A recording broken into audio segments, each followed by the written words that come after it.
Buenas tardes a todos. Gracias por su puntualidad. Vamos a esperar nada más un poquito, unos minutitos para que desde el sistema de la barra le puedan dar acceso a todos los participantes. Por lo pronto les vamos dando la bienvenida a todos y a todas. Y pues por parte de la comisión les recordamos del Congreso de la Barra que iniciará el próximo 12 de octubre, 12, 13 y 14 de octubre, aquí en la Ciudad de México. Y pues recuerden que es el centenario de nuestro colegio y espero poderlos saludar a todos por allá.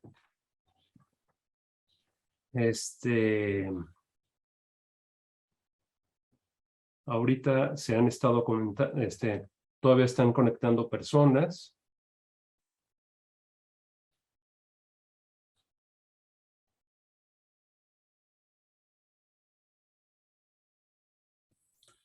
Hola, ¿qué tal? Buenas tardes, ¿cómo están? Buenas tardes. Buenas tardes.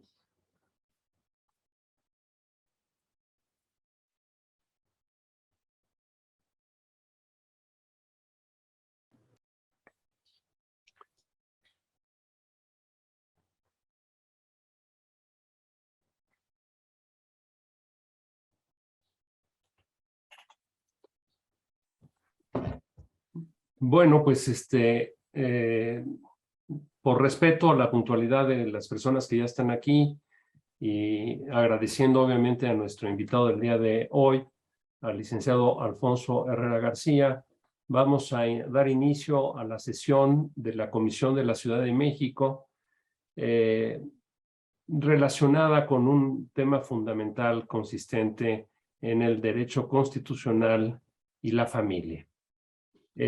Antes de darle el uso de la palabra a nuestro invitado del día de hoy, me permitiré hacer una breve presentación curricular del doctor Alfonso Herrera García, el cual es licenciado en Derecho por la Universidad Autónoma de Guerrero, especialista en Derecho Constitucional por la División de Estudios de Posgrado de la UNAM y en Derecho Constitucional y Ciencia Política por el Centro de Estudios Políticos y Constitucionales de Madrid. Doctor en Derecho por la Universidad Complutense de Madrid en la calificación, con la calificación sobresaliente cum laude por unanimidad, y es investigador nacional nivel 1 del Sistema Nacional de Investigadores del CONACYT. Ha realizado cursos de posgrado en el Instituto Internacional de Derechos Humanos de Estrasburgo, Francia, y de especialización judicial en el Instituto de Derecho Ambiental en Washington, Estados Unidos. Fue investigador visitante del Instituto Max Planck para el Derecho Público Comparado y Derecho Internacional en Heidelberg, Alemania. En representación de México es miembro del Grupo de Justicia Constitucional y Derechos Fundamentales del Programa Estado de Derecho para Latinoamérica de la Fundación Konrad Adenauer, profesor de la Maestría de Derecho Procesal Constitucional de la Universidad Panamericana, de la Maestría de Derechos Humanos de la Universidad Iberoamericana y del Doctorado en Derecho de la Escuela Libre de Derecho. Fue analista de doctrina en el Tribunal Constitucional de España. Ha trabajado por más de 12 años en el Poder Judicial de la Federación, en el cual, entre otros, ha ocupado los cargos de secretario de Estudio y Cuenta del Pleno, de la Primera Sala y Segunda Sala de la Suprema Corte de Justicia de la Nación, secretario técnico de la Presidencia en el Consejo de la Judicatura Federal, secretario de Estudio y Cuenta en la Sala Superior y en la Sala Especializada del Tribunal Electoral del Poder Judicial de la Federación. También fue titular de la Unidad para Procedimientos Especiales Sancionadores de esta sala. Se desempeñó como profesor investigador 1 y actualmente es jefe de la unidad académica de la Escuela Judicial en el Tribunal Electoral del Poder Judicial de la Federación. Es secretario académico, fundador y en ejercicio de la Revista Iberoamericana de Derecho Procesal Constitucional, colaborador, entre otras publicaciones periódicas, del Anuario Iberoamericano de Justicia Constitucional de Madrid y durante el año 2020 y 2021 del blog de la Revista Internacional de Derecho Constitucional, editado por la International Society of Public Law. Autor de decenas de artículos en obras y revistas especializadas en México, Argentina, Colombia, Costa Rica, Estados Unidos, Perú, España y Hungría. Es autor, entre otros libros, del libro Elementos de Jurisdicción Constitucional Nacional Comparada y Supranacional, México por ROA 2017, y coordinador de otras obras, entre las que se encuentran el Juicio de Amparo en el Centenario de la Constitución Mexicana de 1917, UNAM, Instituto de Investigaciones Jurídicas 2017, y las escuelas judiciales en el Estado Democrático, Tribunal Electoral del Poder Judicial de la Federación 2020.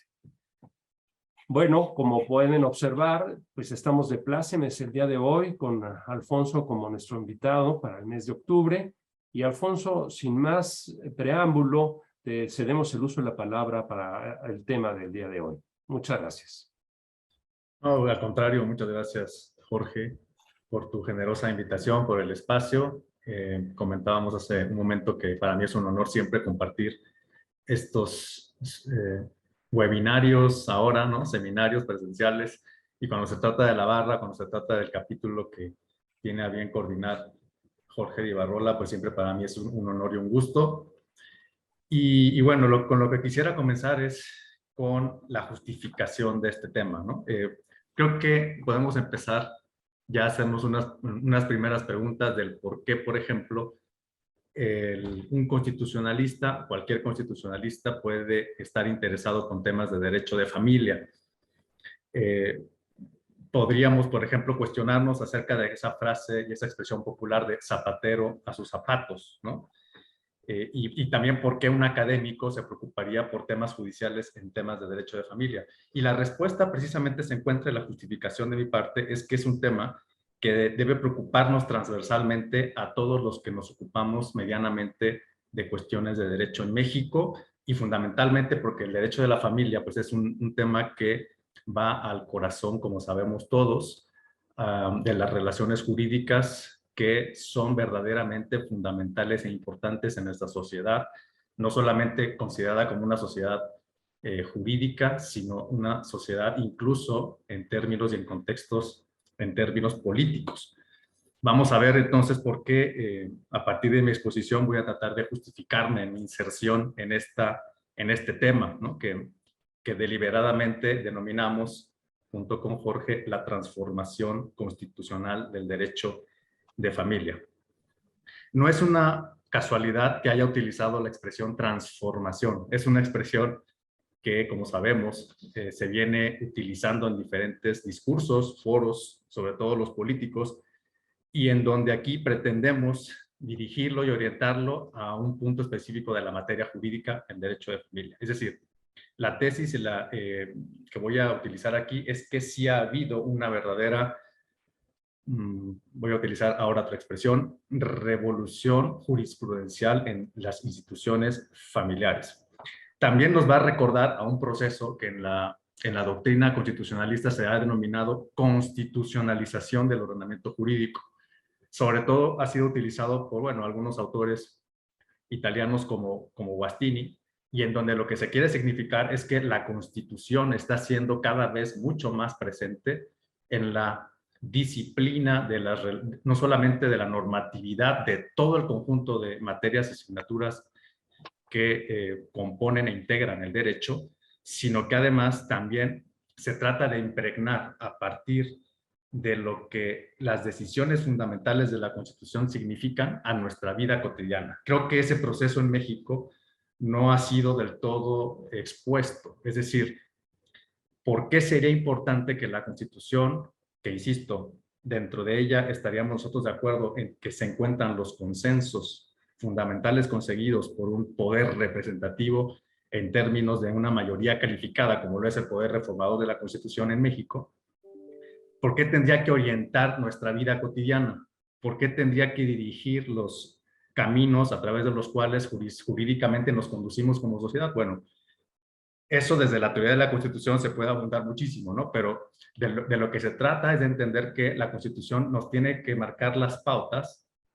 Tampoco quisiera sonar como apodíctico, como si fuera una regla inquebrantable lo que estoy tratando de significar, sino que es una explicación, una mera explicación en el sentido de que la Constitución, si consideramos entonces su superioridad, como lo sabemos todos, entonces estaríamos de acuerdo en que esos consensos conseguidos en términos constitucionales deben orientar los caminos a través de los cuales se conduce el resto del ordenamiento jurídico, ¿no? De alguna manera, Guastini quiere significar eso. Bueno, el derecho de familia precisamente es un rubro que tradicionalmente hemos estado considerando durante mucho tiempo en nuestro país, por ejemplo, como parte fundamental de eso que conocemos como el derecho privado. ¿Y qué tiene eso que ver con estas normas fundamentales que mencioné, que es la Constitución? Bueno, creo que en México se convierte en algo más importante, no nada más a partir, o no solo a partir del fundamento que tenemos en el artículo 4, que como sabemos es muy simple y muy sencillo, pero tiene una potencialidad de regulación desde la Constitución muy importante, ¿no? La ley protegerá la organización y desarrollo de la familia.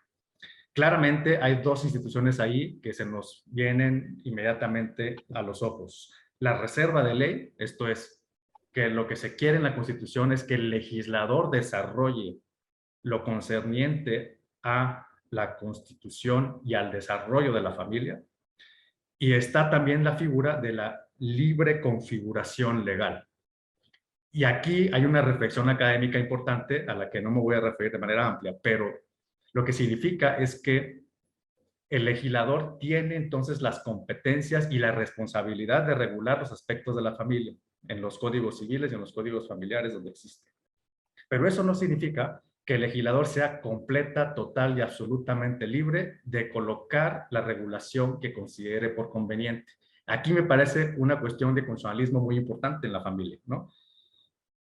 Y nos coloca en una posición crítica cuando quien observa a los jueces como operadores que no deberían tener facultades, por ejemplo, de decisión demasiado amplias o extensas, cuando el legislador no estableció o estableció pautas que la Constitución no está claro que las prohíba. ¿A qué me refiero? Que hay quien pueda pensar en el derecho de familia que el legislador puede hacer lo que quiera como legislador democrático. Y puede estar en desacuerdo que quien tenga que imponer, utilizo este verbo a propósito, las condiciones de operación y las maneras de comprensión desde el punto de vista interpretativo del derecho familiar sean los jueces. Tenemos ahí una dicotomía importante y un debate permanente. ¿Quién debería establecer esas condiciones de operación del derecho de la familia? ¿Cómo entender eso que lacónicamente la Constitución establece como que el legislador le corresponde competencialmente a la organización de desarrollo de la familia? Y ahí, con los casos que voy a poner, yo voy a defender la tesis de que el legislador no es total y absolutamente libre de hacer lo que considere o de dejar de reformar las codificaciones del derecho de familia como considere, sino que existen pautas que sobre todo han sido impulsadas también por el derecho internacional de los derechos humanos. Quizá aquí tengo que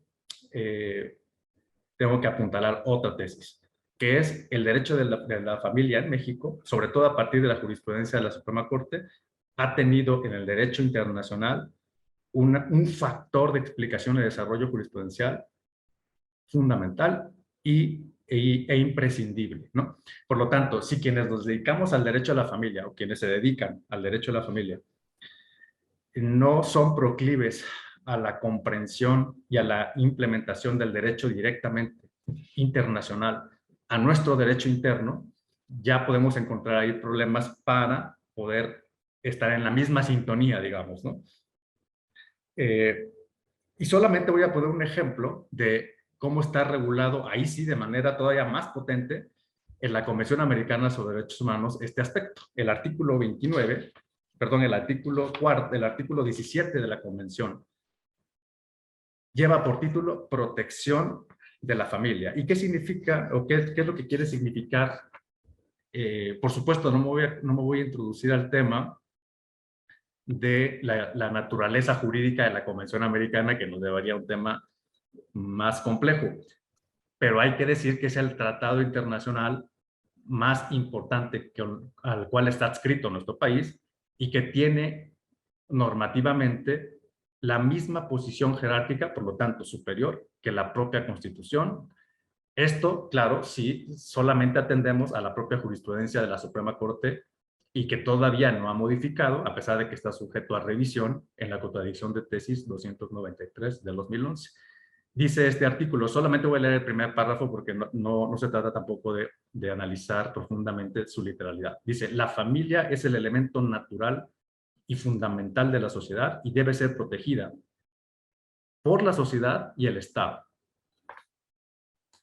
Hay otros tratados que le atribuyen la protección, como vimos en nuestra Constitución, a la ley, a la propia Constitución, al Estado y a la sociedad. Es decir, la familia está entonces sujeta a las condiciones de protección que le confieran la sociedad, el Estado, la ley y la Constitución. Y ahí es donde encontramos un punto de contacto infranqueable para hablar de estos temas. Otro aspecto, el artículo 29 de la Convención, habla de derechos inderogables e insuspendibles, dentro de los cuales encontramos en ese tratado a la protección de la familia. Pero eso no nada más está en la Convención, sino que nuestra Constitución, a partir del 2011, artículo 29, también establece la protección de la familia como un derecho inderogable aún en condiciones de emergencia o urgencia en nuestro país. Eso tiene un significado constitucional sumamente relevante, porque lo que está colocando la Constitución y la Convención a la familia la está colocando en una posición entonces de supraderecho, lo voy a decir así, ¿no? La importancia y fundamentalidad de la familia en la regulación constitucional e internacional se convierte en una cuestión central para nuestro ordenamiento jurídico y nuestras democracias. Dentro de nuestro país, bueno, quien ha planteado el liderazgo en la construcción y transformación, sin ninguna duda, ha sido la primera sala, sobre todo desde los primeros años, quizá, de evolución de estos criterios, 2008, 2009, pero esto después influyó en el Pleno, en donde se fueron llevando casos a Pleno, y tanto el Pleno como la primera sala en la Suprema Corte, a ellos me voy a dedicar aquí, solamente a la Corte, se ha conseguido entonces un caparazón jurisprudencial a partir de ciertos principios jurisprudenciales que voy a desarrollar. Antes de entrar a los casos, quisiera plantear contextos de esa transformación jurisprudencial y judicial que me parecen a mí fundamentales para entender, o más bien, para explicarnos las polémicas detrás del derecho a la familia y sus casos relevantes recientes. Y estarán ustedes de acuerdo o no conmigo en estos contextos. El primero de ellos es el contexto de la proclividad, lo voy a llamar de esta manera, a la posición preferencial del género masculino dentro de nuestro derecho. Hay quien les ha llamado desde el punto de vista quizá del discurso político, quizá desde las ideologías políticas, quizá desde la sociología política, le ha llamado a este fenómeno y a este contexto de manera popular como machismo, patriarcado. Desde el punto de vista jurídico, creo que podemos hablar de una proclividad jurídica hacia la prevalencia del género masculino dentro de la regulación familiar, y esto ha sido fundamental en la Corte para ir construyendo estos criterios. Vamos a ver de qué manera. Creo que esta hipótesis es comprobable, es decir, nuestras normas jurídicas claramente marcan preferencias, marcan una proclividad hacia la prevalencia del género masculino en las relaciones familiares y a la prevalencia de la figura del género masculino por encima, primero por encima del género femenino y por encima también a veces en la regulación literal de los derechos, por ejemplo, de los niños, las niñas y los adolescentes. Vamos a ver cómo la Corte ha entendido eso. En segundo lugar, un contexto religioso de profundidad histórica en la sociedad mexicana. Creo que aquí no habría mayor debate. Creo que es claro que nuestra normatividad familiar y de derecho civil está anclada en una idea y una filosofía, digamos, de principios que provienen de una arraigada y diría y repetiría, profundidad catolicista dentro de nuestra sociedad. Y eso ha servido para la Corte para contrastar aquellas ideas que ha considerado que no podrían estar formando parte del razonamiento jurídico cuando abordamos temas de derecho de familia. En tercer lugar, resistencias de un ideal ortodoxo de familia y matrimonio. Creo que aquí es una consecuencia precisamente de los dos previos, ¿no? Pero quise recalcar que hay una resistencia en nuestra sociedad y que claramente influyen en la función judicial cuando vemos que hay un ideal probablemente mayoritario, y esto complica todavía más la explicación del derecho de familia contemporáneo, probablemente mayoritario, que se encuentra anclada a una idea ortodoxa de la familia y ortodoxa del matrimonio. En cuarto lugar, arraigadas concepciones jurídicas, judiciales y jurisprudenciales sobre la familia y el matrimonio, acerca, por ejemplo, del tema de la igualdad, ¿no? Por mucho tiempo la jurisprudencia, esto lo estoy diciendo a ojo de buen cubero, no hay un análisis aquí necesariamente a las profundidades de las décadas de la jurisprudencia durante el tiempo del autoritarismo en México, autoritarismo que estoy evocando una idea en donde tuvimos un partido hegemónico, donde hubo una presencia mayoritaria de un partido dentro de las cámaras también, y que influyó sin lugar a dudas en el Poder Judicial, una idea de igualdad formal que por lo tanto satisfizo una condición de igualdad dentro de la familia y dentro de las relaciones familiares, y que no está totalmente compatible con una nueva idea de igualdad, lo voy a decir así, nueva, que es una igualdad material, sustantiva, que permite una distinción en las regulaciones, distinciones normativas, en donde los grupos social e históricamente discriminados adquieren una condición de ventaja normativa para conseguir una igualdad, material o sustantiva, ¿no? Todo esto en los casos lo van a ver desarrollado, espero. En quinto lugar, contextos sociales tendentes a calificar, creo que esto está muy presente, ustedes estarán de acuerdo o en desacuerdo conmigo, tendentes a calificar la ideologización de la justicia reciente. Es decir, cuando podemos constatar que cuando viene un criterio de la Corte que va en contra de estas ortodoxias de la normatividad familiar, una de las vetas críticas en contra de esos criterios suelen ser la calificación de la ideologización de la justicia. Y se dice que los jueces, los ministros, las ministras, lejos de interpretar jurídicamente, están implantando una especie de ideologización, ¿no? Yo, la verdad, en mi posición personal es que esto no es necesariamente así, sin que, por supuesto, yo pueda defender que no pueda ocurrir en el mundo judicial. Es decir, considero que los criterios que vamos a ver, muchos de ellos tienen un anclaje en el razonamiento jurídico propio de la igualdad y de la no discriminación, por ejemplo, y de otro derecho que ha sido fundamental en estos razonamientos, que es el libre desarrollo de la personalidad, la libre elección y autónoma elección de un plan de vida personal e íntimo. Por lo tanto, hay una clara construcción de la jurisprudencia que está dirigida a pensar en una vida íntima y familiar con autonomía suficiente de decisión y que por lo tanto impida aproximaciones paternalistas del Estado o paternalistas de la propia sociedad para regular esos espacios de intimidad. Insisto, me voy a explicar más adelante. Y finalmente, contextos políticos adversos a las libertades en el mundo. Creo que esto no podemos de ninguna manera los abogados pasarlo por alto. Hay un contexto en el mundo, sobre todo de sociedades que pensábamos que habían conducido ejemplarmente una ruta de protección a las libertades civiles. Por ejemplo, estoy pensando en Estados Unidos, y hay claros, podemos calificarlo así, retrocesos en la configuración de esas libertades y en el sentido progresivo de extensión de esas libertades.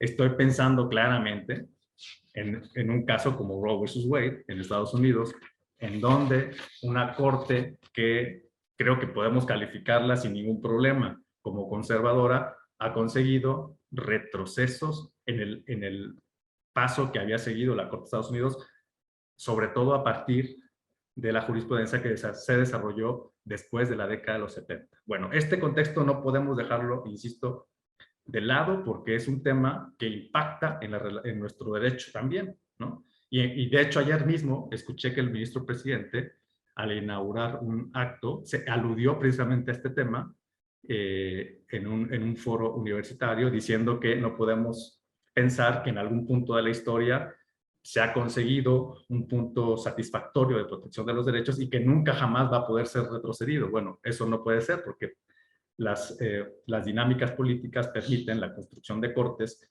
como la de los Estados Unidos, en donde puede haber claramente retrocesos. Bueno, ahora sí, con estos contextos que quería plantear desde el principio, ahora sí voy a entrar a los razonamientos de por qué hay una transformación constitucional del derecho de familia en la jurisprudencia, insisto, de la Suprema Corte. Y soy insistente en este aspecto porque mi impresión, y aquí no podría ser yo una afirmación empírica o con bases empíricas, pero considero, ustedes lo sabrán mejor que yo, que esta manera de entender el derecho de familia no necesariamente se está plasmando y desarrollando en los tribunales federales y del Fuero Común de nuestro país.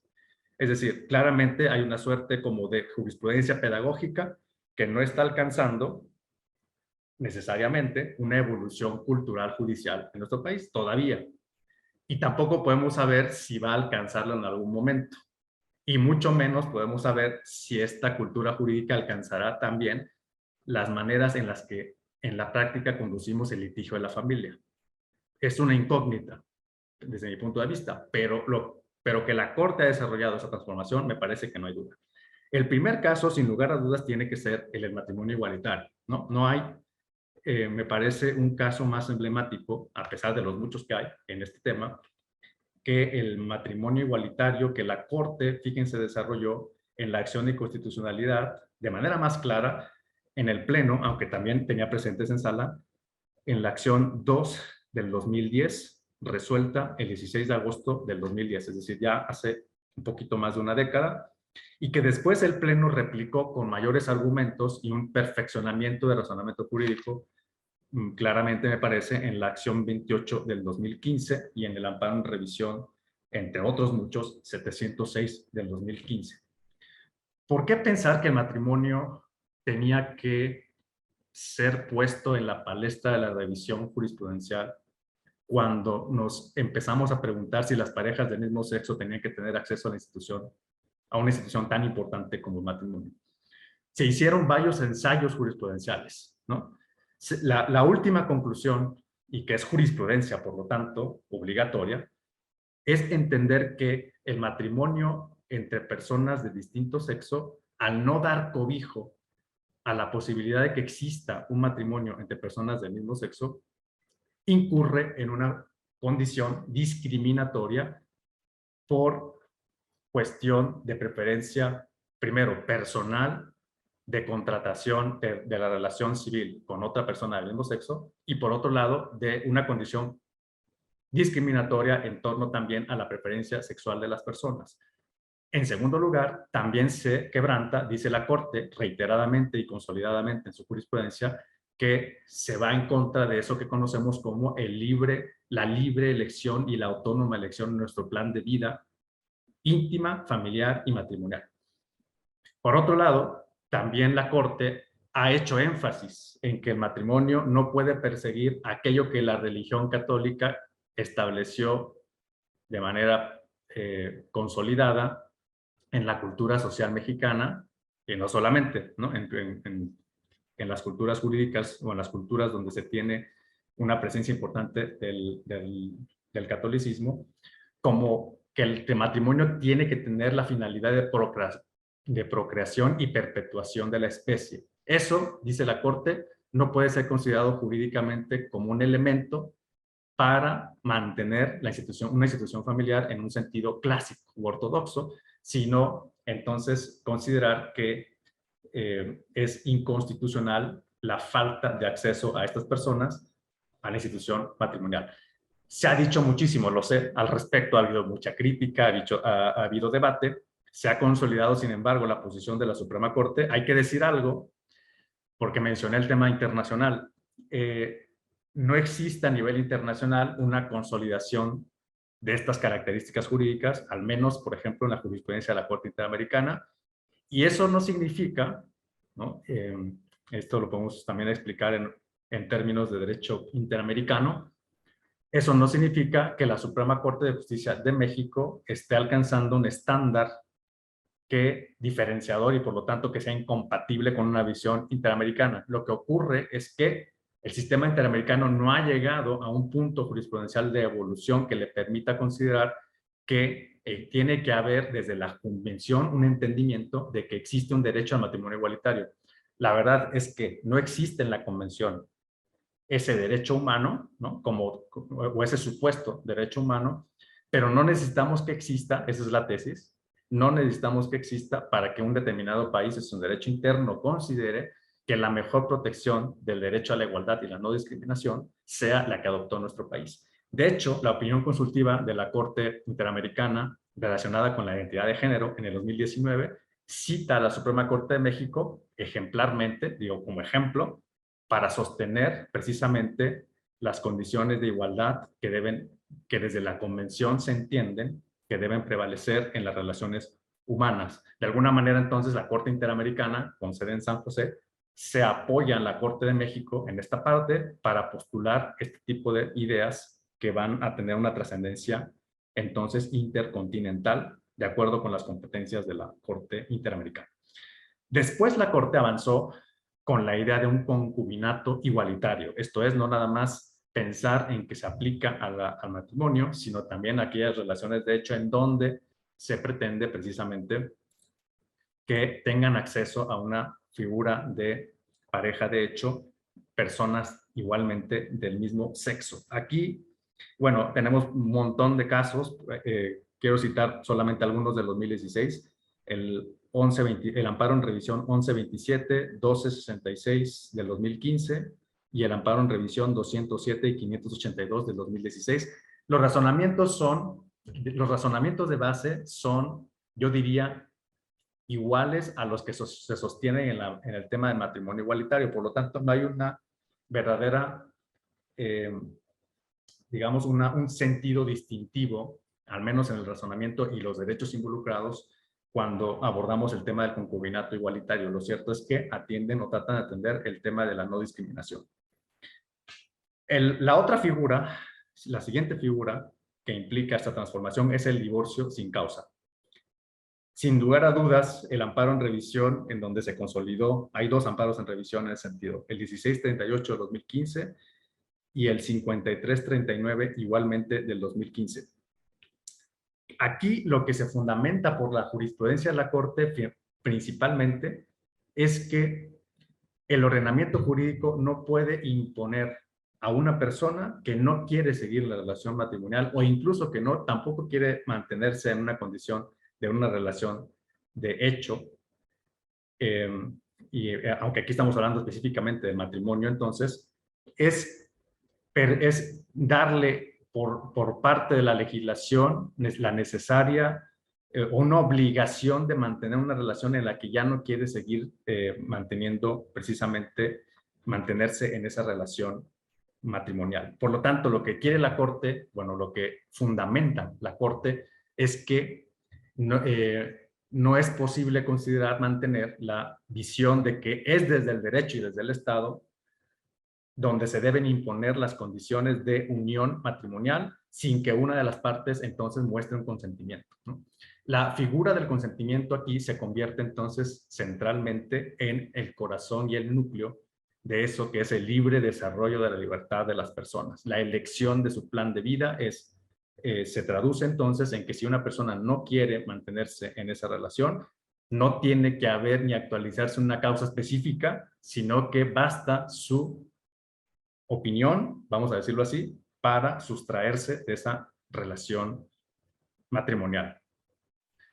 El siguiente y quizá más polémico paso que dio la Corte es el de la inconstitucionalidad del concubinato. En un caso en donde resolvió un control de normas en un código del estado de Morelos.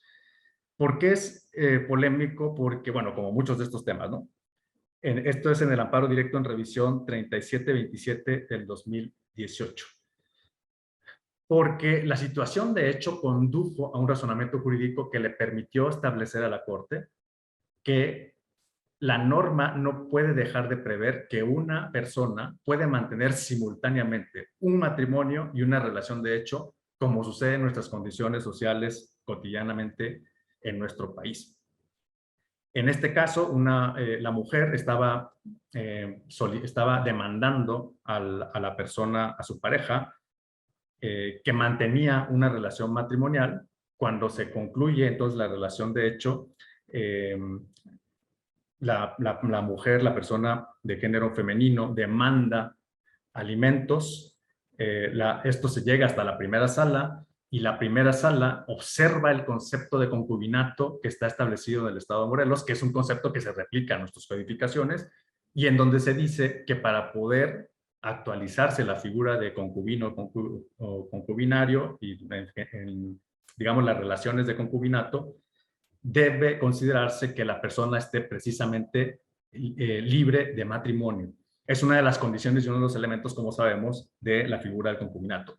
La Corte considera que esto es inconstitucional, pero quizá lo polémico desde el punto de vista de los términos jurídicos es que el criterio lo trasciende a la figura misma del concubinato y no nada más a la inconstitucionalidad de la situación de facto que se daba en ese caso concreto, sino que lo que dice la Corte es que es inconstitucional la figura por sí misma del concubinato con el concepto que está dando el Estado de Morelos, porque no permite entonces a una persona que está en una relación de hecho, en este caso a la mujer, reclamar precisamente los derechos que le corresponderían, que si esa figura no estuviese actualizándose como lo quiere y lo obliga literalmente el Código de Morelos.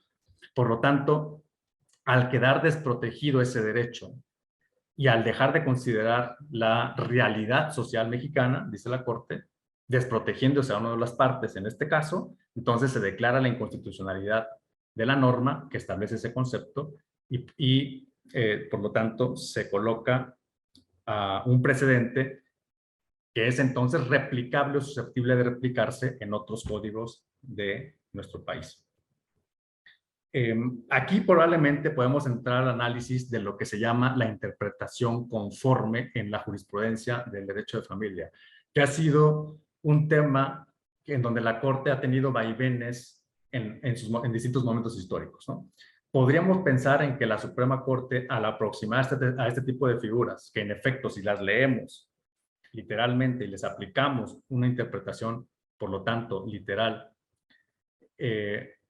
claro que nos van a excluir las posibilidades jurídicas de protección hacia una de las partes.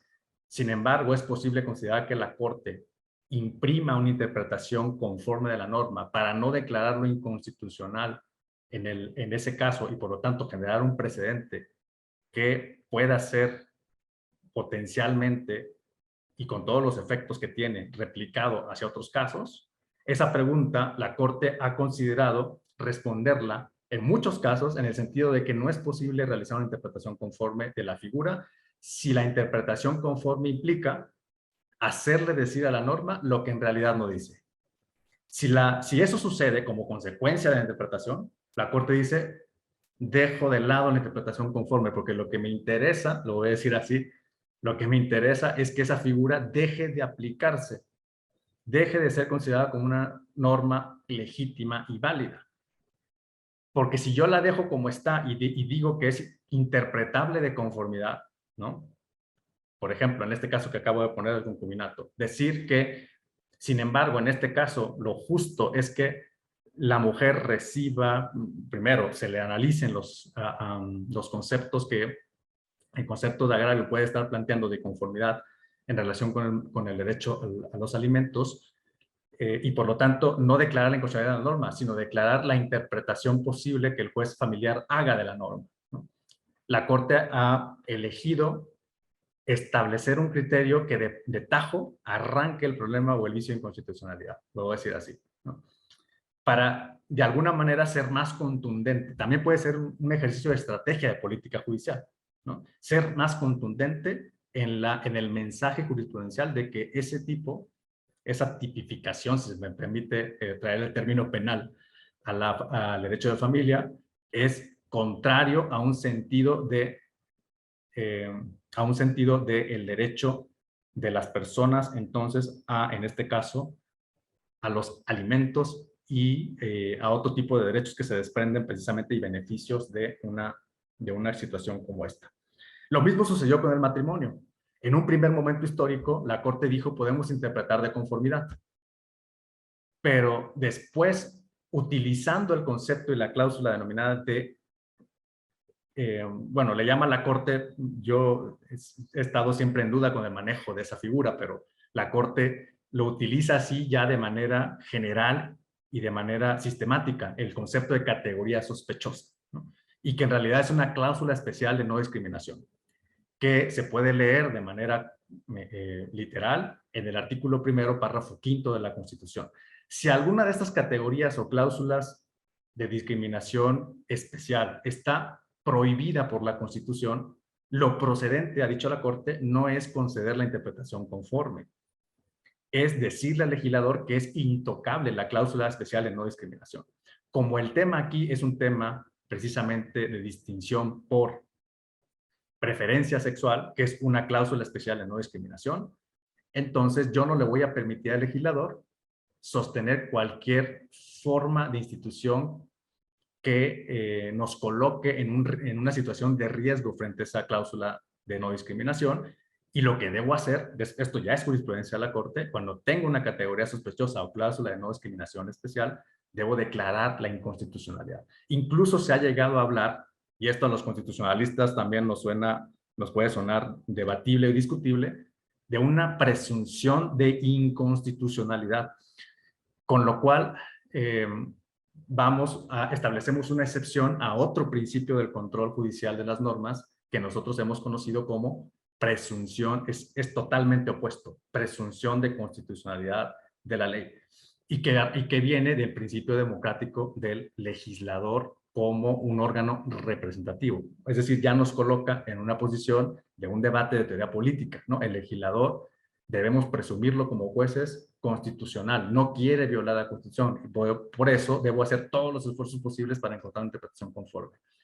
En estos casos la Corte dice no, no es posible porque está el legislador tocando una cláusula especial y lo que debo pensar yo como juez es lo contrario, voy a presumir que está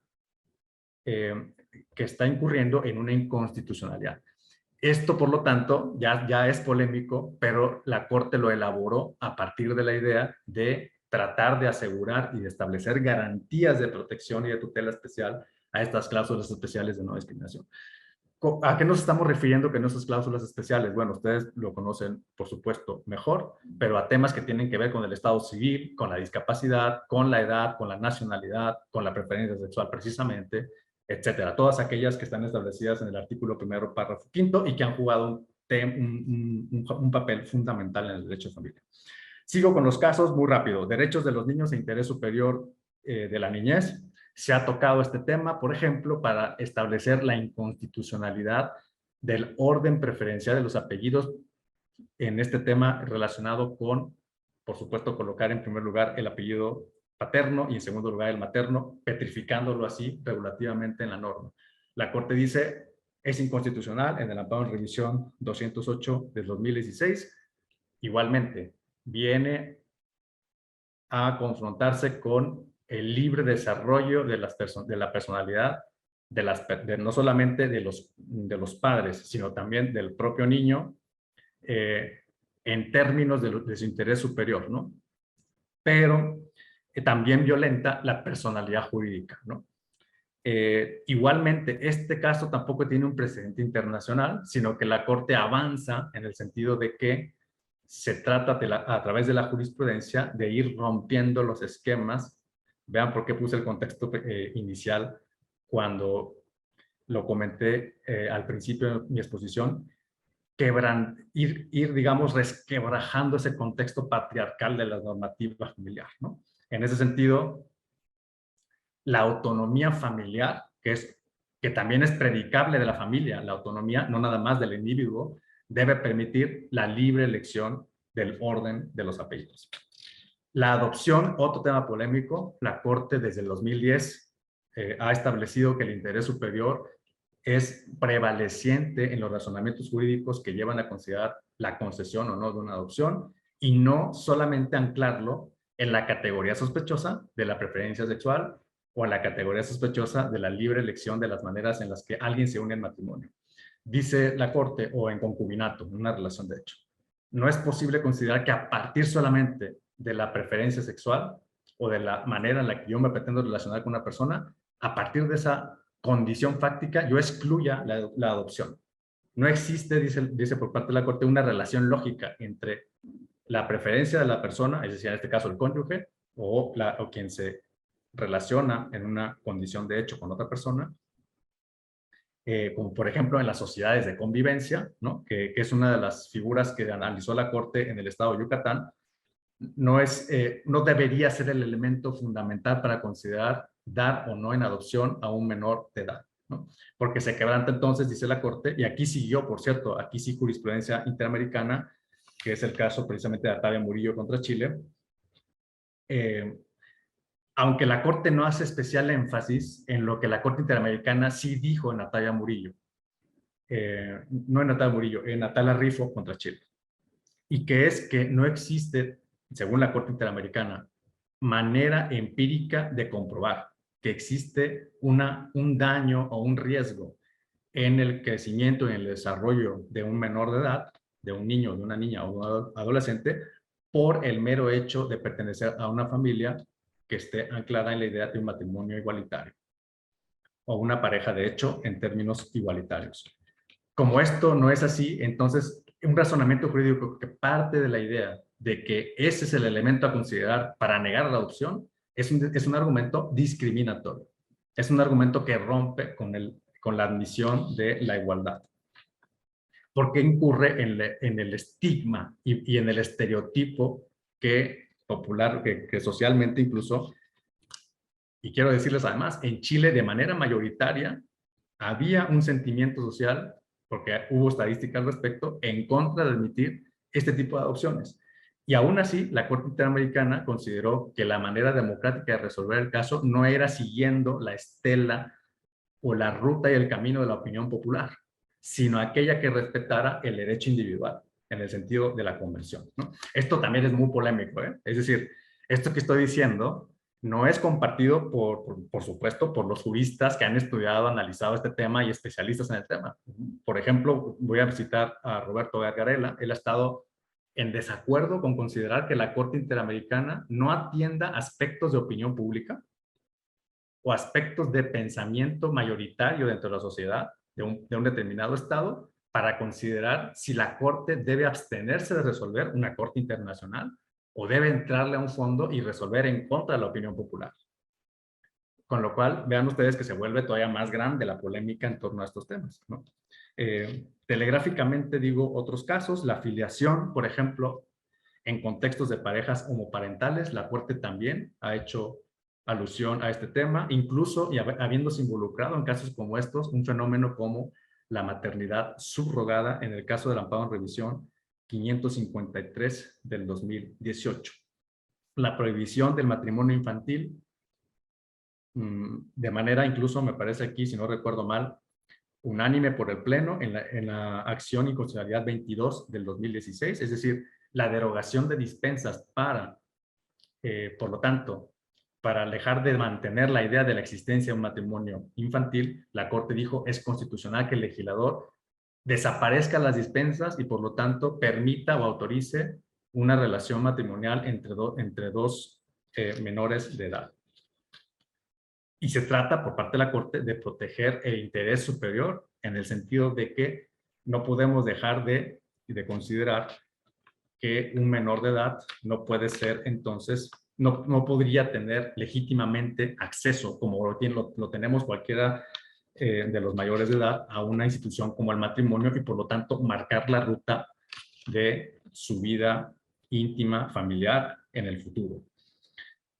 El otro tema relacionado con los derechos de los niños, sustitución del apellido del padre biológico por el apellido del padre socioafectivo. Esto la Corte lo ha resuelto a partir del análisis de lo que ha conocido como familias ensambladas, ¿no? Lo que se ha denominado así por la jurisprudencia de la primera sala. Y significa que la filiación, o esto lo ha repetido muchas veces, no puede solamente deberse al nexo y al vínculo de carácter biológico, ¿no? Sino que la filiación puede poder determinarse, o debería poder determinarse, a partir de una relación socioafectiva, ¿no? Aquí era un caso en donde una niña se incorporó, después de que hubo una separación entre sus padres, se incorporó, por supuesto, a la familia que después la madre formó con otra persona, y de hecho la niña, en el caso, ni siquiera conoció a su padre biológico. No había un nexo, digamos, cotidiano con el padre con el cual mantenía el nexo biológico, y en algún momento, por supuesto, a través de una representación legal, demandó la filiación a través o sobre la base de una relación socioafectiva con su padre socioafectivo, ¿no? La ley, claro que no preveía esa consideración, el juez había negado la posibilidad y la Corte echó atrás la determinación, no solamente a partir de la idea de que la filiación no puede deberse exclusivamente a la idea del nexo biológico, sino que consideró otro tipo de argumentos, como es el que la condición personal, familiar e íntima, y por supuesto la voluntad misma de la menor de edad, en este caso, era mantener una identidad con su nueva familia. Y en ese sentido, no debería poder negarse, dice la Corte, la filiación por esta, digamos, construcción idealista o natural del nexo biológico, que muchas de las veces no responde precisamente a las características que se persiguen con el desarrollo precisamente adecuado en las condiciones que se merece un menor de edad en una familia. Por lo tanto, se concedió, en este caso, el derecho de la niña a adoptar el apellido del padre socioafectivo en contra de la literalidad de la norma jurídica, ¿no? La filiación en comaternidad, esto también lo ha abordado la Corte, en un caso incluso con violencia que calificó la Corte de género en el amparo en revisión 807 del 2019. Rápidamente y telegráficamente otros casos para no consumir yo mismo el tiempo, sino entablar una conversación con todos. La inconstitucionalidad de la interdicción, otra cosa que no está del todo claro. Igualmente, la Corte se debatió entre la posibilidad de hacer una interpretación conforme o no. Finalmente, se atendió al hecho de que la categoría sospechosa consistente en la discapacidad es una condición que debe prohibir entonces una condición de implementar la posibilidad de interpretación conforme, ¿no? Por lo tanto, esto es polémico también, ¿eh? Yo aquí en este caso me manifestaría con duda, aunque reconozco que existe una categoría sospechosa involucrada. Pero el hecho de que la norma diga que una persona puede estar sujeta a interdicción no significa, me parece, que de manera clara, inmediata, exista una inconstitucionalidad que quebrante una discriminación, o más bien que vaya a favor de una discriminación de una persona en situación de discapacidad, ¿no? Creo que el juez tendría que tener las capacidades, con la norma así establecida, de establecer las gradualidades que correspondan para observar las condiciones de operación de la interdicción. Sin embargo, la Corte decide no recorrer ese camino y entonces declarar la inconstitucionalidad de la interdicción, porque lo que nos dice la Corte es que el juez con esa norma no tiene las capacidades suficientes, por lo tanto le está negando la autonomía de alguna manera de discernimiento al juzgador para resolver las condiciones de gradualidad de la discapacidad. Creo que la norma no necesariamente, tal y como estaba configurada, le niega esa capacidad al juez. Pero la Corte dice, como se trata de una categoría sospechosa, mejor lo declaro inconstitucional, lo borro, digamos, del orden jurídico y me voy a la idea de que no puede haber interpretación conforme.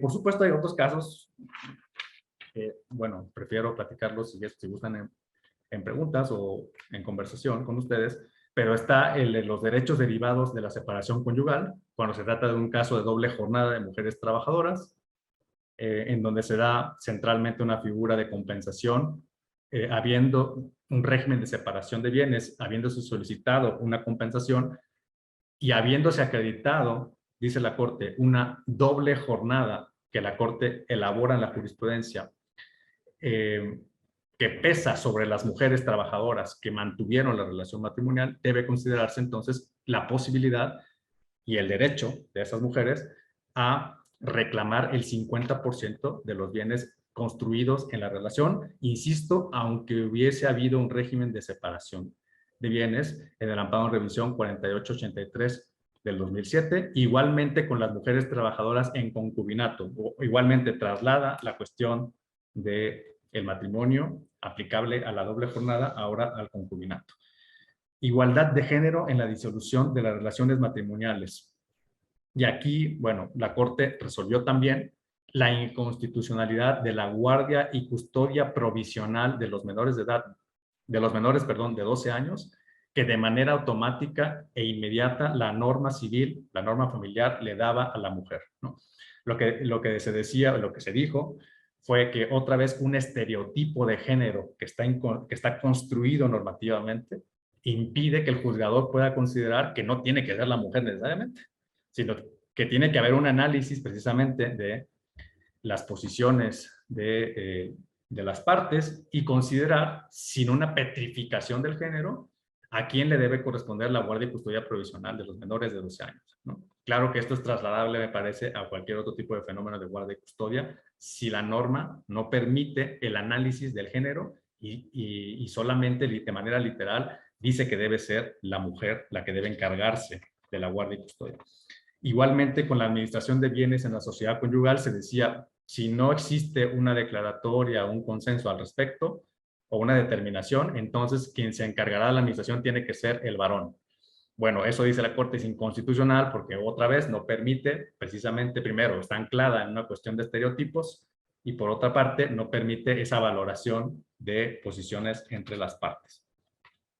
La inconstitucionalidad del matrimonio entre personas con discapacidad intelectual es la acción de inconstitucionalidad número 90 de 2018, y claro, esto es consecuencia del modelo social de discapacidad que la Corte ha venido elaborando en muchas jurisprudencias en los últimos, que serán 7, 8 años, y que la lleva a considerar que el decir que no debe existir por parte del legislador, ¿no?, un matrimonio entre personas con discapacidad violenta su derecho precisamente a reconocer la gradualidad de la discapacidad otra vez y permitir entonces que pueda existir de acuerdo con una convicción racional de la decisión que adopten las personas y atendiendo también a su condición de discapacidad, que debe atender precisamente a una gradualidad y a la gravedad que padezcan, ¿no?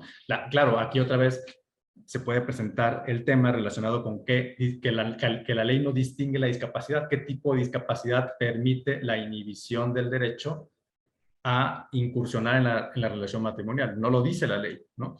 Por lo tanto, la Corte considera que es inconstitucional. En temas de divorcio, hay otros temas polémicos, por ejemplo, el que tiene que ver, ya mencioné el divorcio incausado, ¿no? Creo que ese no, desde mi punto de vista, no lo es tanto, pero sí el de la llamada infidelidad como base para sustentar una condena por daño moral, ¿no?, que se sostuvo en el amparo directo en revisión 183 de 2007. Me parece este tema también muy discutible, ¿no? Pero yo me suscribiría, ya voy concluyendo, en la línea de la Corte. Lo que la Corte, o más bien, que la línea de la Corte marca la pauta lógica para entender que la infidelidad no podría formar parte de los elementos para considerar el reclamo del daño moral, ¿no? Lo que atiende la Corte aquí es, otra vez, la idea de que la fidelidad en el matrimonio no puede ser impuesta coactiva o coercitivamente y que aún dentro del matrimonio existen libertades entre los cónyuges. Claro que el rompimiento de esa fidelidad, de ese apoyo mutuo, de esa solidaridad, de esa convivencia, que puede implicar una infidelidad, dice la Corte, puede implicar otro tipo de consecuencias, por ejemplo, precisamente la separación o el divorcio. Pero lo que no podemos considerar es que esta infidelidad forme parte de los argumentos que permitan a quien fue o quien incurrió en la infidelidad se coloque entonces en un punto en el que tenga que pagar daños, tenga que posicionarse en un punto en el que sea condenado por daño moral. E introduce el tema del libre desarrollo de la personalidad dentro del matrimonio. Y esto ya implica un tema también complejo, ¿no? ¿Y por qué? Porque la Corte se mantiene en la línea de pensar que los principios religiosos que señalan precisamente eso, que la mujer debe estar en una posición determinada, que la procreación es uno de los puntos del matrimonio, que la perpetuación de la especie también, que precisamente el respeto mutuo se debe manifestar a partir de la idea de que no puede haber relaciones extramatrimoniales. Esos son temas, dice la Corte, o lo implica al menos, religiosos, que no necesariamente tenemos que traducir en términos jurídicos, por una parte. Y por el otro lado, no podemos imponer a través de una norma o activamente, por lo tanto, la fidelidad que debe guardarse una pareja. Y en ese sentido, insiste la Corte, pueden ocurrir cualquier tipo de consecuencias jurídicas a partir de este hecho, pero lo que no puede haber es una pretensión de que con esto pueda conseguirse una condena por daño moral. Polémico, yo estoy en principio en la línea de la Corte, pero sí hay que pensar en que puede resultar, de acuerdo con nuestros análisis al respecto, polémico este caso. Y por último, ya concluyo, la indebida extemporaneidad de la solicitud del divorcio incausado. Lo que se decía en la norma es que si no se conseguía de los 30 días, no sé si hábiles, creo que hábiles, siguientes a la presentación de la pretensión de divorcio sin causa, no se conseguía el emplazamiento de la contraparte, entonces se quedaba sin efectos la solicitud y no solamente eso, sino que se archivaba el asunto. La Corte dice eso es inconstitucional porque entonces está considerando a la parte actora como la que es indirectamente responsable de esa situación de falta de emplazamiento, cuando eso puede ocurrir por otros factores. Por ejemplo, precisamente por una cuestión que tenga que ver con una cuestión judicial, ¿no? Que sabemos que los juzgados pues están atiborrados de causas, de procesos y de juicios, y que muchas veces puede ocurrir que la consecuencia de la norma se dé a partir de esa falta de pericia judicial, vamos a decirlo así, en la tramitación del emplazamiento. Entonces, si la norma considera que debe archivarse en perjuicio entonces de la parte actora, debe declararse inconstitucional por desproporcionada y porque la carga no puede estar entonces atribuida exclusivamente a la parte demandante. Y el plazo para contraer nuevo matrimonio de 1 año. Esto lo declaró inconstitucional la Corte en 2020, en la acción de inconstitucionalidad 113 del 2018. Lo que se dice es, a ver, el legislador no puede establecer un tiempo, como lo es 1 año, ¿no?, como obligatorio para contraer nuevo matrimonio si se dieron las condiciones suficientes como para poder considerar perfeccionado precisamente el divorcio. Por lo tanto, el plazo es desproporcionado, puede perseguir un fin legítimo. Aquí lo que hace la Corte es aplicar el llamado test de proporcionalidad. Hay un fin legítimo, que es, digamos, un principio de seguridad, probablemente jurídica, y de equilibrio, ¿no?, en las condiciones posteriores al divorcio. Muy bien. Pero luego, dice la Corte, la medida no es idónea por excesivamente restrictiva. Por lo tanto, es desproporcionada al ir en contra de la elección de un mejor patrón de vida en función de lo que el cónyuge separado decide hacer.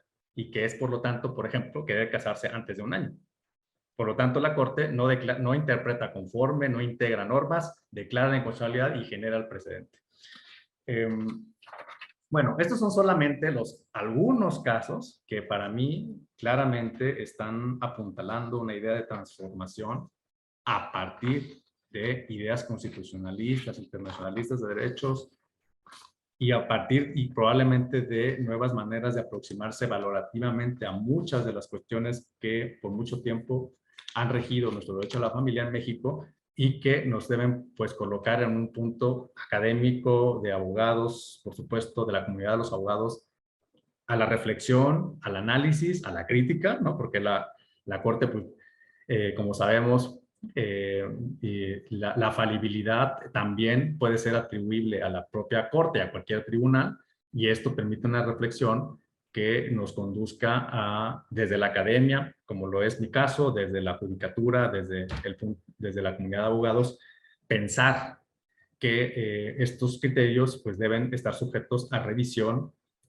a análisis, a crítica, a nuevas valoraciones y nuevas condiciones que nos permitan construir precisamente un mejor derecho de familia, sobre todo más racional, congruente y menos discriminatorio. Ahí es donde yo me colocaría, ¿no? Que un principio de valoración de estos criterios es ese, ¿no? Fundamentalmente ha sido central este aspecto en la Corte y ya ha construido todo este conjunto de asuntos que he colocado aquí muy rápido.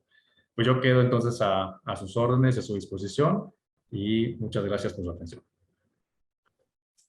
Muchísimas gracias, Alfonso. Definitivamente una exposición intachable.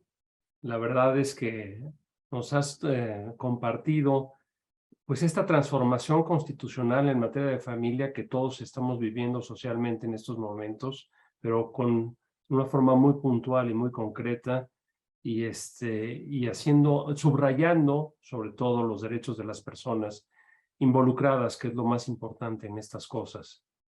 Definitivamente el derecho de familia se ha transformado radicalmente a raíz de la nueva intervención de la Corte en estas nuevas épocas y a raíz obviamente de la modificación del artículo 1 de nuestra Constitución en el 2011. Vamos a abrir, si te parece, un momento para preguntas y respuestas, suplicándoles a las personas. Yo estoy viendo en el chat que hasta ahorita no hay ninguna inquietud plasmada en el chat, pero ya veo alguna mano levantada. Ahorita le doy la palabra a Alfonso Carrillo. Pero antes de eso me gustaría preguntarte sobre también qué antecedentes podemos tener en relación a la participación también de los jueces federales. Yo sé, a raíz o a partir del amparo es muy importante, pero mi pregunta va mucho más concreta en relación a las leyes generales, por ejemplo, de los derechos de las niñas, niños y adolescentes, o a la ley de la mujer, ¿no? Del acceso a las mujeres a una vida libre de violencia, que son normas de origen federal, ¿no? Normas generales que rigen a todas las normas. ¿De qué manera los jueces federales le han dado acceso a esta normatividad en una forma directa y no necesariamente a través de los jueces familiares en materia local? ¿Tienes tú algún antecedente de ese lado? Sí, bueno, sin duda que sí, estas leyes han caminado en un sentido de incorporar estándares que nos eran ajenos en nuestro derecho interno y que el legislador federal ha conseguido implantar dentro de estos marcos, digamos, de actuación general que han utilizado los jueces federales y los tribunales federales. Y a partir de ahí, sí me parece, esto es una opinión ya personal, sí se ha coadyuvado junto con el crecimiento de la jurisprudencia en el alcance a ciertas condiciones de operación de las normas familiares, ¿no? Creo que el tema de, por ejemplo, de la ley general en temas de generaciones de condiciones de libre violencia y de erradicación de la violencia contra las mujeres, por ejemplo, sí ha funcionado precisamente como este marco de actuación.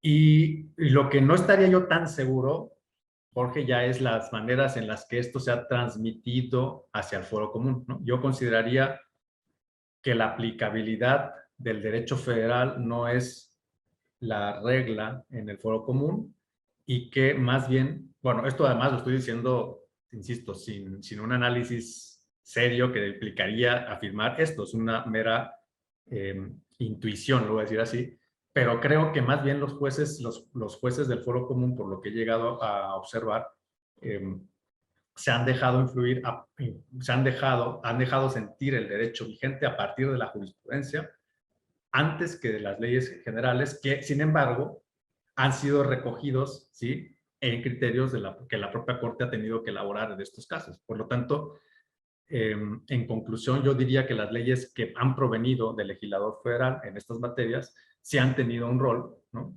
Que no hay que minimizar, que hay que, y bueno, que tampoco podemos considerar que hayan surgido de una generación espontánea. La verdad es que también han tenido que ver con la propia evolución que la jurisprudencia ha desarrollado en los años y que el legislador pues ha tomado, digamos, el recibo, ha acusado recibo jurisprudencial de esos estándares y que se ha de alguna manera puesto en el trabajo de ver cómo las leyes generales pueden ayudar a modificar ciertos aspectos que iban en detrimento precisamente de los derechos de las personas, como tú lo comentaste bien, dentro de una relación familiar. Creo que esa sería mi posición al respecto. Muchas gracias, Alfonso. Alfonso Carrillo, si gustas abrir tu micrófono para hacer la pregunta. Sí, claro que sí. ¿Qué tal? Buenas tardes. Buenas tardes. Muchas gracias, Jorge. Pues una felicitación primero a Alfonso, a mi tocayo, por cierto, sobre esta exposición que nos fue llevando muy bien acerca de los criterios que ha sacado esta Corte. Mira, yo quisiera hacer sobre 3 puntos tres puntos según mi percepción de vista en cuanto a las sentencias de la Corte o un catálogo. El primero, pues un criterio muy personal acerca de unas sentencias que a lo mejor como que se pierden y como que yo entiendo que son otros temas más importantes, pero que bueno, la Corte ha estado haciendo mucho hincapié en esas sentencias. Otro bloque, digamos, de sentencias en un aspecto de mucha ideología también, ¿no? Es un punto de vista muy personal. Y el tercero, que es el que interesa aquí a la mesa, y es la pregunta: la Corte, al emitir varias sentencias, sobre todo en derecho de familia, ha trastocado varias instituciones propias del derecho de familia, pero también procesales. Ha quitado, por ejemplo, términos de prescripción y a la vez, pues, una cierta seguridad jurídica a las partes. Yo entiendo que el nivel en el cual están desarrollándose, pues, los ministros atiende también a otras situaciones de constitución e incluso a nivel internacional. Pero quisiera saber esta opinión sobre trastocar precisamente temas, por ejemplo, que antes estábamos hablando de prescripción de alimentos y ahorita pues se quita totalmente esa noción, pueden ser reclamados en cualquier tiempo, no importando si ya no son cónyuges. ¿Qué aspectos nos pudieras comentar sobre esto? Muchas gracias. Muchas gracias, tocayo. Bueno, sí, la verdad es que, como comentaba al principio, que es un tema que se da mucho la pauta para pensar en que desde la Suprema Corte se ha venido construyendo una pedagogía ideológica y que no necesariamente está en una consonancia de una fortaleza argumentativa que permita hablar exclusivamente de un razonamiento en términos de derechos que se insertan en la familia, ¿no? Desde mi punto de vista, hablar de una ideología de la Corte, digamos, ya desbanca las argumentaciones y las construcciones de las líneas jurisprudenciales que trata la Corte de dar una cierta orientación lógica a partir de la construcción paulatina de ciertos principios que ha venido estableciendo desde hace al menos 12, 13, 14 años, ¿no? Yo, digamos que no me atrevería a decir que no, es decir, que no existe la ideología, ¿no? Pero creería yo que a partir de una demostración de lo que la Corte está haciendo en una sentencia, sería muy bueno desde la abogacía y desde la academia evidenciar esa, digamos, esa escisión del razonamiento jurídico, o esa separación, mejor dicho, del razonamiento jurídico para implantar una cierta ideología per se, ¿no? Por lo tanto, soy consciente de que esa crítica ha imperado y tampoco, por supuesto, yo estoy en la posición de defender que nunca es así. Es decir, por supuesto que podemos tener esa pauta de demostración con la jurisprudencia. Pero creo que por lo menos en los casos que mencioné, yo planteé algunas dudas en ellos, ¿no? Pero creo que en algunas veces la Corte sí pudo haber tenido una ruta distinta y pudo haberle dado un peso distinto a la seguridad jurídica, que ahí voy a insertarme a la siguiente pregunta que planteaste, Tocayo. Yo, como constitucionalista, bueno, ¿qué podría decir? Creo que sí existen problemas en la jurisprudencia cuando declara la inconstitucionalidad de términos, de plazos, de actuaciones que, claro, están ahí en los códigos para darnos seguridad, para darnos certeza.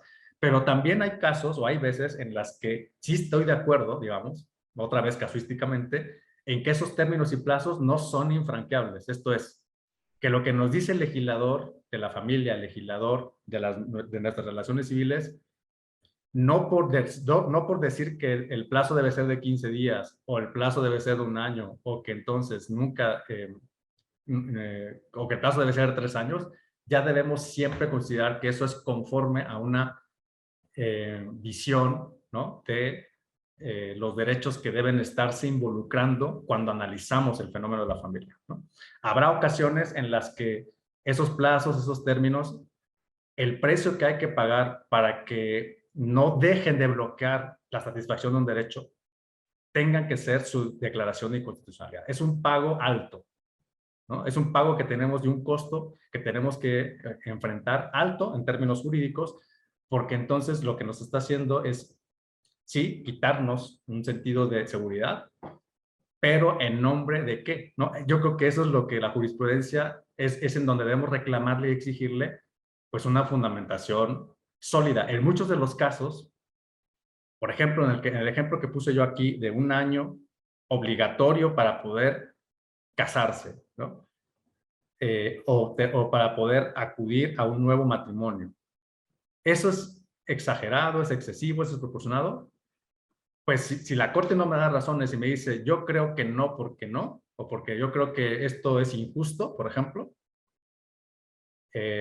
ahí yo, pues claro que podríamos nosotros criticarlo en el sentido de que el razonamiento no está siendo lo suficientemente sólido para pagar el costo de la inseguridad jurídica. Entonces, mi posición, concluyendo, es que si no está, deberíamos estar dispuestos a que las normas procesales pueden y deben de ceder si están impidiendo el acceso a un derecho fundamental en términos, por ejemplo, en el caso que nos colocaste acá, Tocayo, de la prescripción en la solicitud de los alimentos. El legislador debería tener la última palabra al respecto. Bueno, depende, ¿no? Si observamos que por el hecho del paso del tiempo, que no se actualiza como un tiempo necesariamente proporcionado en las condiciones, y por lo tanto, ahí es donde sale a relucir lo que comento, dejan de darle acceso a la satisfacción de un derecho que, sin embargo, tendría que estar siendo tomado en cuenta por una consolidación, por ejemplo, de una relación familiar que por cualquier factor nos colocó en una posición de no otorgar alimentos en los tiempos en los que las normas procesales lo consideraron.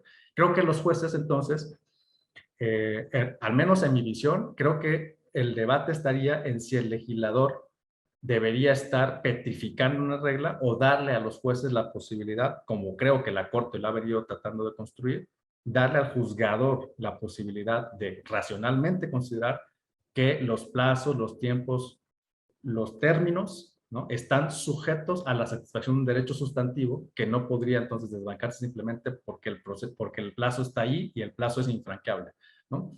En conclusión, sí, o sea, no dejar de considerar que la seguridad jurídica siempre va a estar presente en nuestro derecho como un fundamento de nuestras relaciones sociales y familiares, y estar abiertos a que esos plazos y términos pueden resultar desproporcionados si encontramos que están fundados en bases que impiden de manera desproporcionada satisfacer un derecho. Yo me quedaría como con esa conclusión en general, que es claro, muy general, porque había que acudir a cada caso, pero yo estaría en la posición general comentada. Perfecto, muchas gracias. Gracias, Al Alfonso, a los dos. Arturo, ¿tú tienes alguna pregunta, algún comentario? ¿Podríamos tal vez leer alguna de las que están en el chat, coordinador? Sí, por favor. Víctor Álvarez de la Torre pregunta, Alfonso, sobre la igualdad de contribución para manutención o alimentos de los hijos de matrimonio. ¿Hay criterio de la Corte? Sí, bueno, desde luego que sí.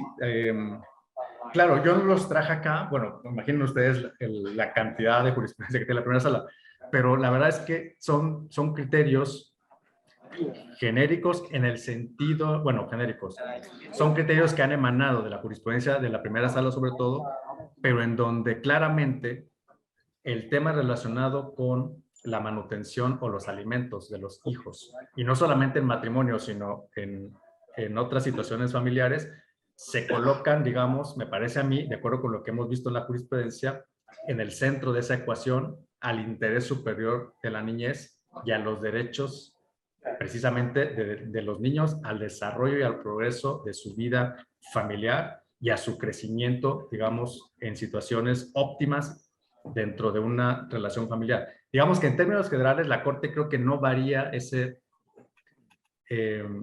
núcleo argumentativo para resolver el problema que tiene que ver con alimentos de los hijos. No tendría yo, digamos, como que criterios específicos, porque sí es vasta la jurisprudencia, pero no tendría ninguna duda en que es muy identificable esa jurisprudencia en el semanario judicial, por supuesto. Entonces, sí hay criterios y están en el sentido de apoyar y fundamentar el interés superior, incluso yo diría preferentemente a los intereses precisamente de los padres en la familia, ¿no? Yo creo, me atrevería a decir que es así.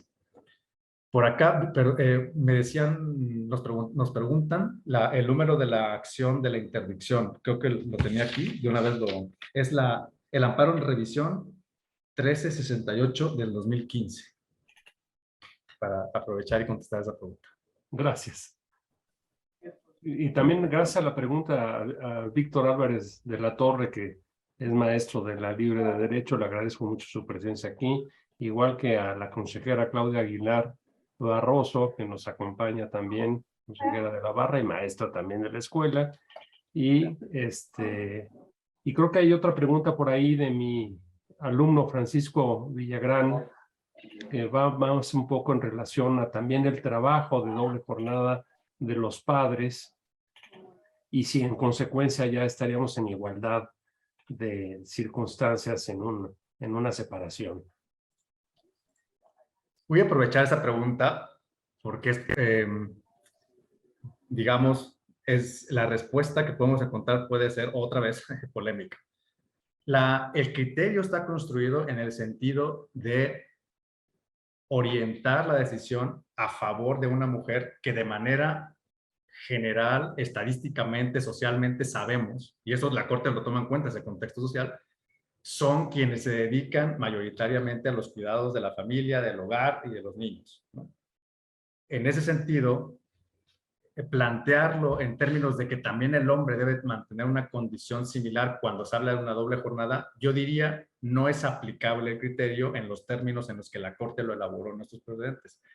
El criterio está elaborado como un precedente en donde de manera específica la situación fáctica consiste en una mujer que acredita haberse dedicado mayoritariamente al hogar, haberse dedicado al cuidado de los hijos y acredita haber incursionado en el mercado laboral sin alcanzar los éxitos y sin alcanzar los estándares profesionales que sí pudo alcanzar su esposo o su esposo, su marido. Esa es la condición fáctica a la cual se aplica ese precedente. Por lo tanto, la doble jornada no podríamos trasladarla en ese sentido para reclamarlo de esa manera hacia los hombres en el sentido en el que entendemos la igualdad, y por eso lo mencioné al principio como contexto, una igualdad material. ¿Qué significa esa igualdad material como un concepto polémico en el derecho familiar y en el derecho, por cierto, de cualquier, al menos de derecho público, ¿no? Por ejemplo, no quiero ponerlo aquí de manera amplia, pero ese criterio también nos ha aplicado en materia electoral, ¿no? Implica establecer condiciones de acciones positivas, por lo tanto, de lo que se llama discriminación positiva a favor de las mujeres y no voy a decir en contra de los hombres, pero en donde no se toma en cuenta el aspecto de aplicación automática hacia los hombres. ¿Por qué razón no es trasladable de manera automática? Porque la condición estructural y sistemática en la que se encuentran las mujeres no es la misma que en la que nos encontramos los hombres, incluso en temas familiares, ¿no? Esto es, los hombres no hemos padecido clásicamente el peso o la carga de dedicarnos al hogar. Digo, estoy hablando en un contexto general, otra vez, ¿no? De a la carga del hogar, al cuidado de los hijos, ¿no? Y por lo tanto, el criterio que sí toma en cuenta ese contexto de déficit estructural de las mujeres en las familias, esa es una premisa que no podemos trasladar de manera automática a los hombres. Ahora, eso no quiere decir, ¿no? Estoy hablando aquí en términos generales. Ahora, si nos vamos a un caso concreto, no querría decir que si yo, como hombre, demuestro que tuve esas mismas condiciones que la mujer, ¿no? Por ejemplo, que sí me dediqué al hogar, que sí me dediqué al cuidado de los hijos, que por dedicarme al trabajo doméstico, yo me privé de lograr los éxitos, los logros y las satisfacciones laborales que tuvo mi esposa, ¿no? Pero tiene que darse, digamos, en esa misma condición en la que el presidente está estructurando el criterio a favor de la mujer por doble jornada, no descartaría que sea aplicable, ¿no? Entonces quiero como distinguir la respuesta. No todo lo que la Corte construye en términos de acciones positivas y discriminación positiva a favor de las mujeres puede ser automáticamente trasladable por igualdad, porque es una igualdad formal que no satisface el aspecto de la discriminación. No todo, entonces, vamos a trasladarlo de manera automática a una condición de los hombres, sino que muy probablemente sí, y sin embargo, muy probablemente sí podemos alcanzar ese estándar si se presentan exactamente las mismas condiciones, pero insisto, en el caso concreto, en las que se demuestra unos elementos fácticos que la Corte aquí claramente va construyendo en ese sentido, ¿no? Entonces, sí me interesaba distinguirlo para no dejar la idea, claro, es muy personal, de que todo lo que la Corte dice a favor de la mujer le aplica a los hombres, ¿no? Sino que responde a un esquema de discriminación positiva que justifica su existencia en el constitucionalismo, porque, por cierto, no es nada más en el género, es también en otras categorías sospechosas, ¿no? Justifica la existencia, la discriminación positiva dentro del constitucionalismo y la justicia constitucional, la idea de que debemos alcanzar estándares de igualdad material y que eso va a implicar ventajas, voy a decirlo así, a favor de sectores sociales que históricamente han estado siendo discriminados por la estructura jurídica, social y política y económica del país. Eso es lo que quiero dejar como mensaje, claro, ese es mi punto de vista al respecto. Gracias, Alfonso. Definitivamente está el tema de juzgar con equidad de género, ¿no? Que es un tema también importantísimo en todo esto, ¿no? Y que hay que valorarlo también a los casos concretos que se van presentando en cada uno de los tribunales. No, abusando de tu tiempo, conste que creo que tú me dijiste que teníamos todavía un poquito más de rato, y sobre todo para no dejar sin participar a nuestro querido también maestro de la Libre, Antonio Silva Oropeza, me gustaría que nos haga él la pregunta que tiene pensada y después ir a la de Alfonso Bolio en el chat, ya con la finalidad de terminar la sesión, ¿no? Entonces, Antonio, si por favor usas la palabra. Muchísimas gracias, un saludo a todos, muy buenas tardes. Es corta realmente, pero puede ser demasiado profunda. Me refiero a los contenidos, Alfonso, respecto de los porcentajes. Y hablo de qué es el arbitrio del juzgador. Lo mismo puede ser un 15%, que no hay menos, o lo mismo puede ser un 50, un 60%, y en ese arbitrio no se miden equidad tampoco entre la mujer y el hombre, no hay esa igualdad para los efectos de los descuentos, y entonces a eso que se ha platicado ahorita, pues se crea un gran desequilibrio, porque puede ser en cualquier tiempo, en cualquier momento, ¿no? ¿Qué hay al respecto? Gracias. Gracias, no, al contrario, muchas gracias por la pregunta. Algo que tiene, me parece a mí, el derecho de familia, me van a estar de acuerdo conmigo quienes se dedican pues, a este tema cotidianamente y a esta actividad en los tribunales, es su absoluta casuística, ¿no? Entonces, por supuesto que pueden generarse desequilibrios, sí, ¿no? Y estoy totalmente de acuerdo con Antonio en el sentido de que responderá, ¿no? De alguna manera él también lo planteó así, al arbitrio judicial y que, bueno, atienda los términos precisamente en los que se está planteando la controversia. Probablemente, y los porcentajes, bueno, en el caso que coloqué yo aquí, que bueno, debe entenderse en esos precisos términos en los que la Corte lo resuelve, es esa legitimidad de la mujer de reclamar y obtener el 50% en la compensación, ¿no? Aún con la separación de los bienes. Pero bueno, claro que esto, como decimos, está sujeto a las casuísticas de los casos y los posibles desequilibrios en la generación de los porcentajes, pues claro que son posibles. Es decir, no podemos nosotros casarnos con una idea de que los beneficios son a rajatabla inamovibles y que siempre deben favorecer al género femenino sin razonamiento jurídico, ¿no? Es decir, no podemos partir de esa idea. Pero por otro lado, o sea, lo que yo quería dejar también planteado acá es que el planteamiento que ahora nos hizo Jorge de juzgar con perspectiva de género, bueno, creo que hay una beta importante de razonabilidad en la implantación de un protocolo de este tipo, ¿no? De pensamiento, de generación de convicción judicial en términos de género. Pero creo que ha habido también, y tenemos que hacernos cargo de eso, de una suerte de mercantilización de el tema de la igualdad de género o de banalización del tema de igualdad de género, ¿no? Y ahí es donde yo creo que los abogados tenemos que jugar un papel relevante en construir racionalmente los estándares de cuando debemos acudir al estándar de juzgamiento con perspectiva de género.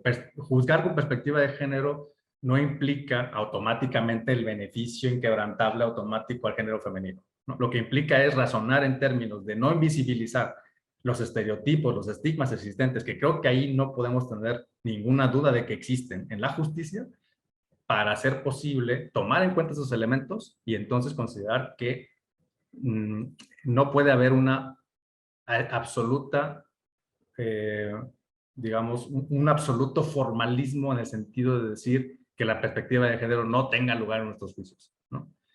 Es decir, no quiero sonar otra vez apodíctico, pero juzgar con perspectiva de género es necesario y es fundamental en nuestra justicia para que sea tal, ¿no?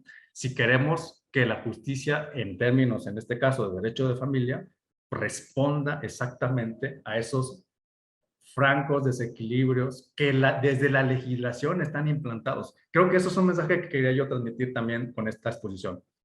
La legislación construyó por décadas, ¿no? Y además era legislación que respondía también a una evolución claramente con una tradición, una profunda tradición histórica. Estos marcos en donde el formalismo en la aplicación de las normas impidió y perpetuó, ¿no? Lo estoy diciendo a propósito, estos estándares de desventaja de las mujeres en la situación familiar. Ahí es donde yo creo que el juez, ¿no? Ahí es donde yo creo que el juez tiene un punto cuando tiene que seguir estándares que permitan no, digamos, desequilibrar procesalmente, ¿no? Es decir, no significa eso en la perspectiva de género. Lo que implica es descubrir esos elementos estigmatizadores, de estereotipos que impidieron esa real evolución igualitaria de la posición de la mujer en la familia. Y aquí estoy pensando en otro caso que no mencioné, pero es donde se hizo un convenio de divorcio y en donde el marido lo que impuso como cláusulas de cumplimiento para mantener el convenio y una derivación de un contrato de usufructo al respecto por una casa habitación, que la mujer no recibiera visitas masculinas en la casa habitación, que no tuviera una relación con alguien más, ¿no? Son cláusulas patriarcales, ¿no? Hay que decirlo de esa manera, ¿no? Y el juez debería permanecer impávido ante esas cláusulas y decir, bueno, pues si eso es lo que quiso el marido y la mujer aceptó, esas son condiciones que se deben respetar porque esos son los convenios y las cláusulas acordadas y por lo tanto no me importa que la mujer tenga restringida su libertad en relaciones sociales como lo hace el convenio. Pues el juez en este caso dijo que sí, que teníamos que respetar las condiciones que pactaron las partes, pero la Corte nos dice que no, porque a partir de una perspectiva precisamente tomar en cuenta la situación de desventaja en la que se encuentra la mujer que tiene a su cuidado y custodia a los hijos, pues se le restringe esa libertad de ambulatoria incluso, ¿no? Y se le restringe también la planificación de su proyecto de vida personal después de concluir el matrimonio, pues es una cosa que debe el juez considerar, ¿no? A eso me refiero, cuando tenemos casos en los que no podemos solamente atender a una idea de igualdad o a una idea de que lo que se pactó, aun cuando vaya en contra de las libertades, eso debe prevalecer. Pues no, los juzgadores deben ser capaces, no voy a decir sensibles, porque es otro tema también de mercantilismo, me parece. Deben ser capaces profesionalmente de detectar y de decidir con razonamiento judicial este tipo de diferendos y de conflictos.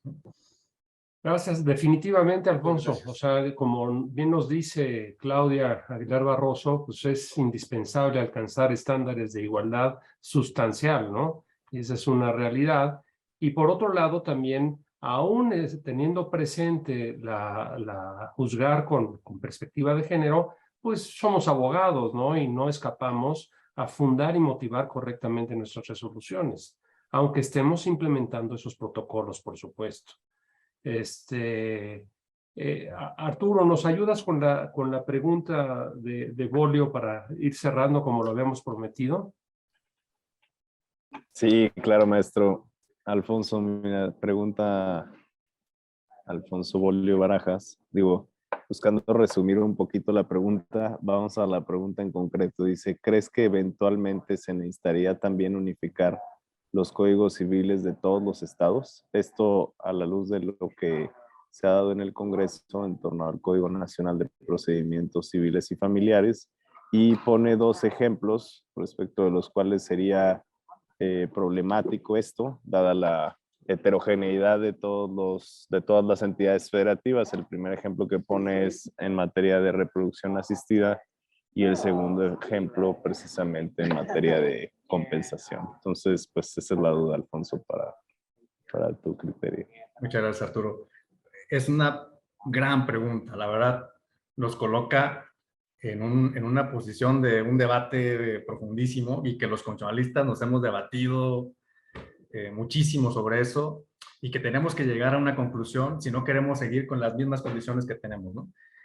Muchos hemos sido románticos en el sentido de que no puede haber códigos nacionales porque eso inhibe los márgenes de actuación legislativa de los estados, porque termina con el federalismo. Yo creo que yo he llegado a una conclusión que es que ha hecho tanto daño tener unas codificaciones distintas en los estados y que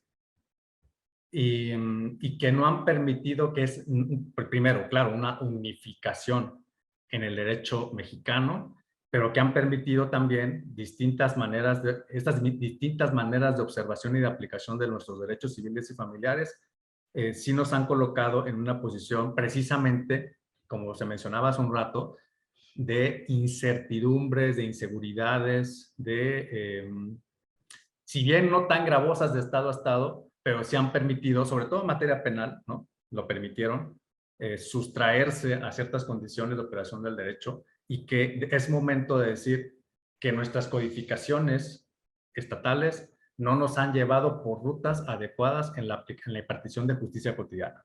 Por lo tanto, mi posición sería ya en este momento es que los códigos nacionales no deberían inhibir o no deberían exponerse, digamos, en la posición de que eso terminaría con nuestro federalismo judicial. Creo que es momento de unificar a través de nuestros códigos las condiciones de vida civil y familiar en el país. Y además, sí, estaría de acuerdo con mi tocayo, Alfonso Bolio, bueno, no sé si él está de acuerdo, pero yo sí estaría de acuerdo en que hubiese no solamente una codificación nacional de procedimientos, sino ya una codificación sustantiva que permita entonces tener claridad precisamente en muchas de las instituciones que hay que descubrir el velo. Creo que los estados no necesariamente han aportado de manera profunda a la regulación distintiva de las relaciones civiles y familiares. Y además porque tenemos un derecho internacional que ha marcado ciertas pautas de entendimiento y que no son, digamos, excepcionales en un estado o en otro. Es decir, son aplicables en términos generales para todos nosotros y la jurisprudencia de la Corte finalmente unifica nacionalmente. Creo que nos ahorraría pasos importantes para tener una consolidación de una seguridad jurídica que debe haber en materia familiar y en materia civil. Por lo tanto, sí estaría de acuerdo, sin que eso implique, insisto, o sea, hay maneras de explicar que eso no implica terminar con el federalismo judicial y sí implica mantener un status quo que no nos ha llevado a una condición satisfactoria en la impartición de justicia cotidiana en nuestro país. Por eso yo sí estaría de acuerdo en que hubiese también un código nacional sustantivo en materia civil, otro en materia familiar o incluso un capítulo del código de la codificación civil con estos argumentos, ¿no? De considerar que necesitamos una claridad jurídica en estos aspectos. Muchas gracias, muchísimas gracias, Alfonso. Creo que podríamos seguir hablando horas y horas y horas de todo este tema. Ha quedado totalmente evidenciada y muy bien expuesta la transformación constitucional de la materia familiar en nuestro país. Creo que estamos verdes todavía en mucho en lo que viene en el futuro, en distintos casos y como bien lo dijiste, en cuestiones casuísticas para cada asunto en particular. Estamos muy contentos de que hayas podido estar con nosotros y estás cordialmente invitado permanentemente a la Comisión de la Ciudad de México para seguir compartiendo tu sabiduría con nosotros y tu buen entendimiento del derecho constitucional, y ahora vemos también que el derecho familiar es lo tuyo. Sin más por el momento, pues vamos a cerrar la sesión porque también el doctor Herrera nos había comentado que se tenía que retirar a las 14:45. Vamos a ser puntuales con el cierre de la sesión y pues nos estamos viendo aquí a cada rato. Muchísimas gracias. Gracias Hasta a todos. luego y Gracias, buenas Jorge. tardes. Gracias, Claudia. Gracias a todos por su atención. Y a Gracias, todos. hasta luego. Buenas tardes, gracias. Gracias, felicidades a los coordinadores de la comisión. Gracias. Arturo y Jorge, muy bien. Gracias. Muchas gracias, consejera. Buen día. Hasta luego. Igualmente, gracias.